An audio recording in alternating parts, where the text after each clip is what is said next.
पैजारवाडी इथल्या केंद्र प्राथमिक शाळेत इयत्ता 1ली ते 5वी पर्यंतचे विद्यार्थी शिक्षण घेत असून एकूण पटसंख्या 70 आहे। या केंद्र शाळेचं कार्यालय आणि संगणक कक्ष गेल्या वर्षीच लोकवर्गणीतून विकसित करण्यात आलंय।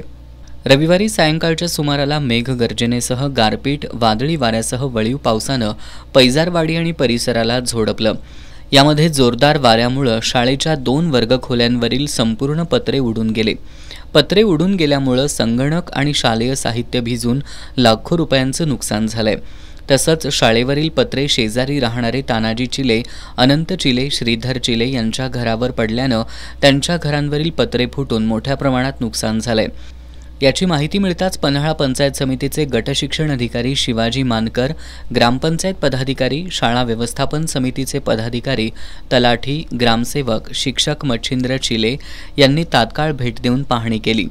या पाहणी दरम्यान शाळेचं सुमारे 10 ते 12 लाख रुपयांचं नुकसान झाल्याचा अंदाज व्यक्त करण्यात आलाय।